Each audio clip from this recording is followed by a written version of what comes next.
Hi, I'm Abdi Soltani. I'm the Executive Director of the ACLU of Northern California, and I'm sending you this video message to say thank you for your support of the ACLU and to introduce you briefly to a few of my colleagues who are doing great work made possible with your support.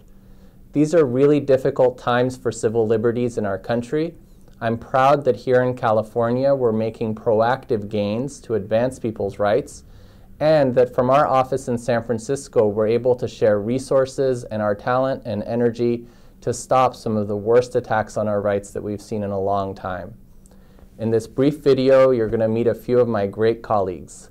Linda Lai will talk with you briefly about our work on Occupy to protect free speech. Maggie Crosby will tell you about the gains we're making in reproductive rights. And Galindo from our office in San Francisco spent 10 days in Alabama defending immigrants' rights.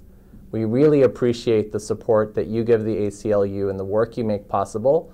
I look forward to seeing you, and in the meantime, I hope you enjoy these highlights of the work you make possible. Thank you. Hello, my name is Linda Lai, and I'm proud to be a staff attorney with the ACLU of Northern California.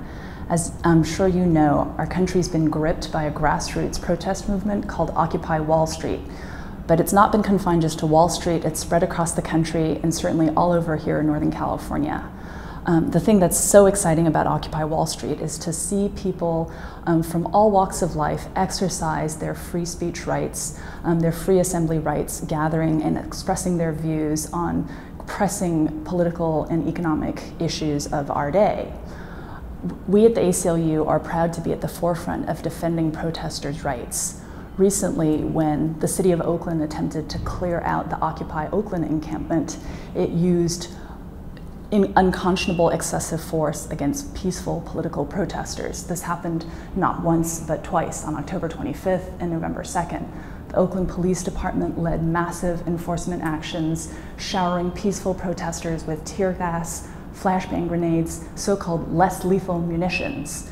The results were widespread serious injuries. This included the fractured skull of Iraq war veteran Scott Olson and a ruptured spleen of another Iraq war veteran, Kayvan Sabegi. Excessive force is never acceptable, but it's particularly unacceptable when it's used against peaceful protesters, because the result is to make people afraid to protest. That's why we have sued the Oakland Police Department for its excessive use of force against political protesters.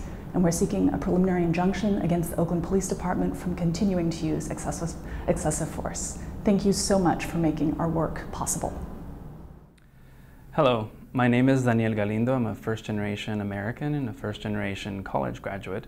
I also happen to be a gay man. I work with the ACLU because of my own experience growing up in a small town in Texas, and I believe that nobody should experience the discrimination I faced growing up.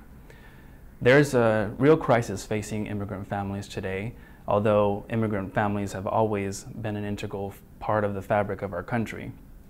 Recently, 22 states across the United States have attempted, some successfully, to pass laws that unjustly punish and target immigrant families.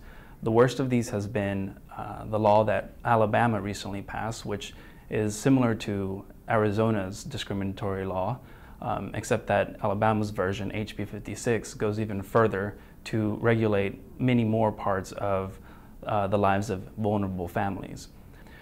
After the law went into effect in Alabama, there was a huge need for people with organizing experience and people who could speak Spanish. A call was put out for volunteer organizers who could take 10 days out of their schedule to come and volunteer in Alabama.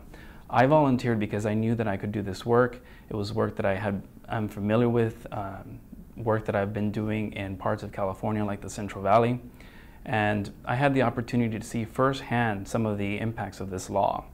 I had the opportunity of listening to stories such as ESL teachers saying that they could no longer effectively teach in the classroom because students were traumatized that their peers were ripped out of the classroom as a result of this law.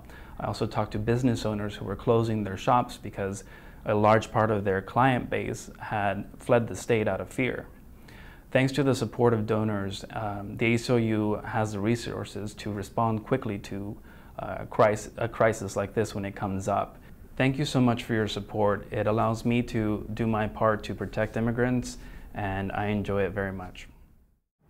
I'm Maggie Crosby, and I have the great good fortune to be a lawyer on the staff of the ACLU. For 35 years, I've directed the ACLU's work to protect reproductive rights, and it has been such a privilege to do this work in California. I'm very proud of the fact that we have protected women and girls from the many restrictions that they are facing in other parts of the country. As you know, this has been a terrible year for our movement. States have been enacting laws that are more far-reaching and have actually become laws in force more quickly than at any time since I've been doing this work. But here in California, happily, we have an opportunity to expand reproductive freedom. Right now, we're very excited because we are addressing a problem of the graying of the abortion provider. We have just put our finishing touches on a bill that will be introduced next year to allow advanced practice nurses and physician assistants to do first trimester early aspiration abortions. And this will not only address one of the issues that we have not yet had a chance to address, which is the ability of women in rural areas to get abortions without having to travel, to get earlier abortions, to get them from their primary care providers. And this will be such a beacon of hope to reproductive justice advocates around the country.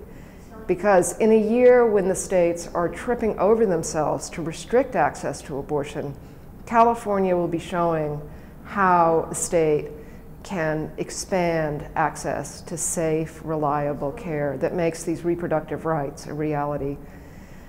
Your help, your support of our work, not only means a lot to me personally and gives me great confidence, but it really has enabled me to be doing this work for decades, and it makes a world of difference for the girls and the women in California. Thank you.